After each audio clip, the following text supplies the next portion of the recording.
Mike West, hello friend. My name is Larry Sespuch. My last name means white belly. I've been filming rock writing panels for many years, since 1986. My first panel was with Laban Martineau. He was pretty well known for rock writing and written many books. And his thinking was that rock writing derived from sign language. And so I'm sharing another film with you.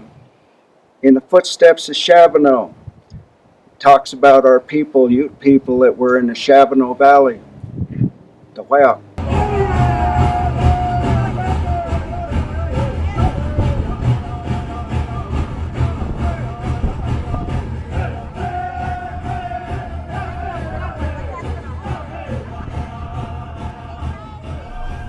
Zanuchu. Ute people call their mountains the Shining Mountains of Colorado. The Spaniards brought the horse with them when they came into Ute country in the 1600s. They called the Nuchu Utahs. Shavano was a Ute leader for the Tabiwach, Red Lake Utes. He and Chief Ure and other Ute leaders waged war against miners and other encroaching on their Ute lands. His family home site was near an artesian spring that provided his people in the Shavano Valley with the water needed to flourish and thrive. Ute rock writers engraved their picture writing on the rocks above Shavano's home. Dr. Carol Patterson, archaeologist, met Clifford Duncan, Ute tribal historian, in 2002 when he was teaching some youth in a field school about Ute petroglyphs. Carol began working with Clifford to interpret Ute picture writing in Colorado and Utah, up until the time Clifford passed on to the spirit world in 2013. So the Utes see the world in arcs. They have the sky world, the upper world, the center world, the lower world, and the underworld. And each layer has a boss animal. Eagle rules the sky, mountain lion the upper world, wolf in the center, weasel in the lower world, and serpent in the underworld. And this cave represents where the bear goes into hibernation. Every winter it goes into the underworld where it hibernates for the winter, and in the spring it comes out. And when it comes out, it's really hungry. And that first sound of thunder is that bear rolling over in late March or early April. And it signals to the Utes to have the bear dance, because the bear goes out to forage for food. And the Utes follow the bear to see what the bear's eating, because it cleanses its stomach when it comes out of hibernation. It allows medicine plants and herbs knowledge to the Utes to eat for illnesses. So the bear is their teacher and their brother. And they go with the bear to the high country to forage for food all summer. So they want to honor the bear with a bear dance, because he is your brother. The spirit is also represented in this cave, that realm of the serpent, of the underworld. So when you die, your spirit travels around for 4 days, and it goes in this underworld, and then after 4 days it crosses a great abyss, and Sinavwe greets your spirit and sends it skyward, part of the Milky Way. Sinavwe is the creator. He takes the shape of a wolf or a man with big hands. He created all the trails. He is the great creator, and he's represented in this cave. So we're going to go in this cave. We're going to see the bear tracks coming up in the spring and the bear track going down. We're going to see the spirit line going across the walls of the cave, and we're going to see Sinav there greeting the spirit, sending it skyward. So there's serpent lines coming up this way. One here and one there. And there's a spirit line that comes across here. bear paw coming up and bear paw coming down. Spirit line across here and one coming up like this, and Sanav here greeting the spirit. So now we're going to emerge out from this underworld where the bear has been hibernating, out into spring with renewal and new growth and a new year. The tree is a sacred tree, and 5, 7, and 9 are sacred numbers to shamanic societies, hunters and gatherers. So the Utes have 5 for their 5 worlds, but also 7 and 9 are important. And if you count the branches, they go up to 9. And your life is like a tree. You ascend up the tree, up each branch, until you get to the top, where there's a very special gift at the top. You'll find happiness. So the tree has 3 roots at the bottom, very small but very important. And the second image that looks like a butterfly or a bat also has a stem and a fork at the top and little roots coming out the bottom. And it bisects the terrestrial world. It unites the upper world with the sky to the underworld with its roots.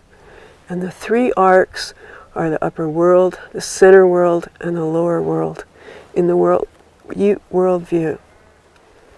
So this hole has been carefully pecked all around here, and it's part of this line. And from it comes these little dots that come out like that, and little spray dots that come up like that. And it indicates a spring or water source, something that's maybe marshy or sprays up or something to do with water. And this line here is part of a locator that shows where this spring is located on the landscape. And the whole rock surface represents the whole viewscape that we see if we look exactly opposite to it. So in this viewscape, we see the whole valley, and then below our eye level is this ridge line that comes along, just like the line, and terminates in a spring where those trees are. And that's an artesian spring that is the beginning of Coal Creek. Coal Creek begins where you see the swampy area, just below, and goes to the west. And Shavano actually lived here. He had a little cabin, they say, at the head of Coal Creek, which is right what we're looking at. So this oldest is these lines here that come up and fork. And they come out of this crack we call a rock incorporation. So here it comes out and it goes up and it goes up and it forks. Here it comes out and forks, goes across and joins this one. And on it is a little person with a digging stick and a burden basket, the conical shaped V-shaped burden basket. So that person is walking on a trail, and we know that from here there's one that goes out that way and forks, one that comes through this valley and goes up into that notch there and forks, and one that comes straight through here east towards Montrose.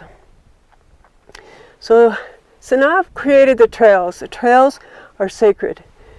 And on these trails are where their resources are. The people had to go and gather roots and plants to eat and know where to go. And these kind of things are indicators of how to find those trails. The second episode is used again to represent the crack cave we went through. But here we have bear tracks going up to a bear. The bear comes up to the tree, he does this little dance, and that's the core of the bear dance ceremony. This tree has 5 branches, the sacred number for the Utes, and it has little roots that come down into the lower world and fork at the top for the upper world. And this bear here is the same episode, but he's shown diagrammatically with his claws all flexed to show that strength of the bear.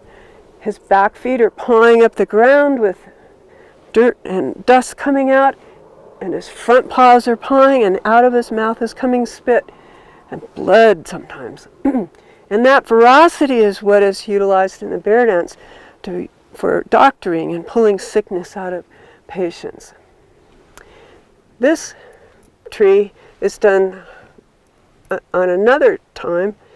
It doesn't have the roots, it doesn't have the sacred number of branches, it has a bear higher up in the tree. But it also has a Ute horse with its legs and its tail and its head this way. So this is a trail guide as well. It's called a map. And it shows the trails that go all through the Uncompahgre Plateau, but it's oriented to the south, not the north. So we're going to turn it around and place it on top of one of our modern topo maps that are oriented to the north. But in this one, it fits right on this plateau. This is the Uncompahgre River, and we're standing about right here. This is Dry Creek as it comes down. These are trails that go over to Travelers Basin and Horseshoe Basin and over to Oak Hill. This knob has been incorporated as a feature on the rock to represent Horsefly Peak, which we can see right over there is the highest point on the Uncompahgre Plateau. And then the trails sort of go off. But this Rubidoux Canyon, Dry Fork, and the Uncompahgre River match up perfectly with our own aerial views of this area. So in here we have a ceremonial breastplate and probably a peace medallion. You can see that at the Ute Indian Museum. We have the 5 arcs that we talked about that represent the sky world, the upper world, center world, lower world, and underworld. That's bisected by a tree with this rock incorporation and the fork through there. We have the bear paw coming up with its Uncompahgre bar here that's so typical of Uncompahgre bear paw. Little rabbit tracks that come down, and deer tracks that come down, and a weasel track that comes down, and its little toes go right into the crack of the underworld. And animal tracks coming up. Clifford always says when you see a bear paw on the cliff, it means the bear is standing up, and that means there's something important. Take notice. So the first panel here has just a single bear paw, announcing the bear dance. In the first round of the songs, all the women line up, and in sign language, person is like this. So they've all lined up along the line. And the cat man comes and gets the men to join them. The second round is all shown in sign language. The second round, the men join the women lining up, and they dance for a long time. Time is shown in this long trail thing, 4 or 5 days, until a couple fall out of formation, or crash and burn is what Clifford says. Burn here. Now the bear dance, Mawakmui is how I know how to say it, means forward-backward dance. So they're doing a forward-backward dance. And these bare feet have 5 toes on the front and 4 on the back, which is a grizzly track. If you look in the snow, it has 5 toes showing on the front and 4 on the back. And this little line in sign language means to hold in place whatever's being held in your arm. So it's holding this foot. But this line means movement back and forth. So the feet are held in place, but you're moving back and forth. And it's the simplest, most brilliant way to say the bear dance in sign language. This panel has a lot to do with spiritual stuff that I don't have access to, or what we can find in the documentation. But we have the spirit symbol that's way up high. It's in the right context for just a T-shaped figure. No head, you're dead is the expression, is spirit. And way up at the top is a little man with big hands. And on his foot comes a line that comes down, down, down, down, goes up, up, up, up, and then back to that person. I think this is Sinav. He's shown as a wolf, but also as a man. He's the creator of all the trails, the sacred trails. And he's shown here with his big hands as the creator. And it's a very old petroglyph. In this panel are several other references to the spirit world, the underworld. You have serpent going into a hole in the rock to the other side.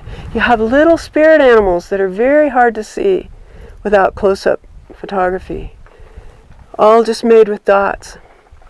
You have a circle with a dot for an entrance, and then a long line across, and an exit hole with a little spirit animal going on that journey. Uncompadre bear paw, and more spirit lines with their terminating T-shaped thing at the ends.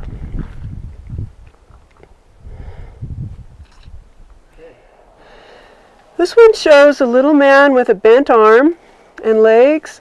He's in this throwing arm gesture, comes all the way down here to a little projectile point. And we know that before they invented the bow and arrow, they used atlatls. And in this glyph here, it shows a hand with the finger loops for showing an atlatl, for throwing it. In the projectile point has little tines on it here that are very specific to a style called Deception Creek that's 6,000 years old. So we don't know if it's that old, but it's before they invented the bow and arrow. The bow and arrow was transferred to this area. And if you look carefully, it's going right through this little animal with its horns like that and its little head. So this is the same age as the little lady walking with her digging stick and burden basket. It's very old. We call it archaic and pre-bow and arrow era. So this is the Rock Incorporation, and they've put these animal tracks right here on this ledge. And it has a round foot with little round toes. It's a mountain lion paw print. And it's sitting right on this ledge, right at eye level. And what are you sitting on? You're standing on a ledge just like this, with a cave right under there. And mountain lions love to pad back and forth along these ledges, looking for small animals and young children to snap up. So it's a warning. It's right in your eyes, eye level. It's incorporated in here to mimic what you are standing on.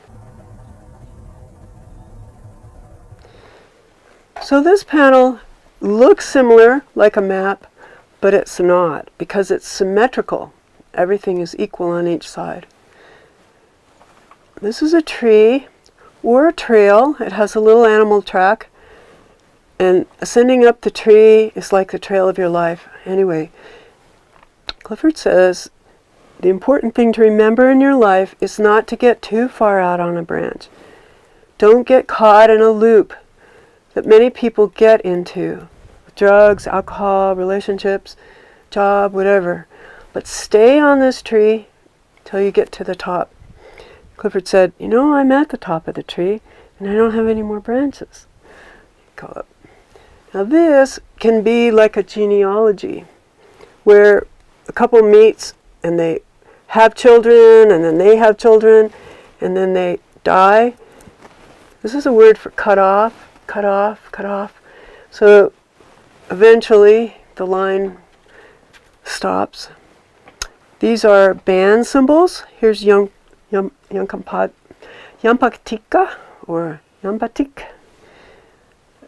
I think this might be Tavawachi because it's Tavi's sun and Wachi is the sunny slope of the hill.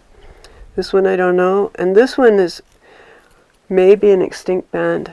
But below this hill is a big boulder with about 12 different band signs on it. And some of these are there, some of these go all the way up into Utah and Wyoming, and of course up by the Yampa River and 9 Mile Canyon. So the different bands congregated for the Ute Bear Dance and often left their band signs here, but a lot more are down below. And again, there's a porthole that goes up to the top, like at the bear panel, like at the tree panel, for that connection between the upper world and the underworld. Rain and wind have created rain pools above the picture writing cliffs. You could imagine Ute children playing in the pools after a rainstorm. And the pools would be a great jacuzzi to watch the sunset.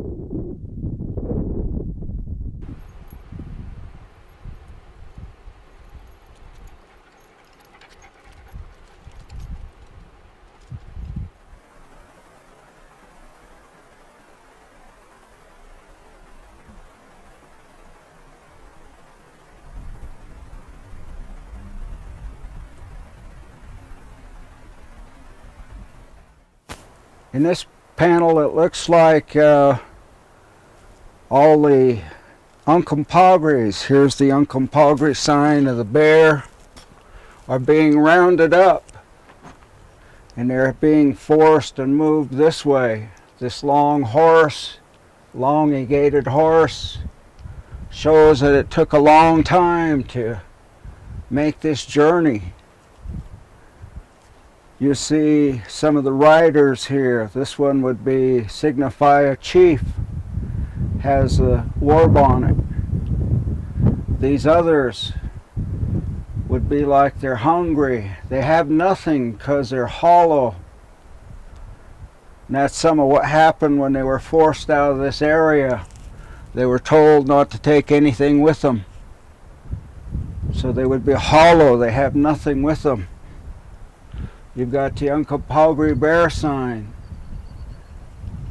Here you have, could be soldiers. When you heard things, you go, ha! Like this, and their hands are like that. And here's one of the chiefs again, too, has a bonnet. This could be a trail where they're coming into an area. And all of these are the people. And all of these notches could signify maybe the time it took to round them all up. On this particular one, you see where it's stopped. That's the end. So maybe some of them died in that roundup. So they put them all in this corral, so to speak, or rounded them all up, and they headed them this way. And of course, you see everybody's moving in that direction.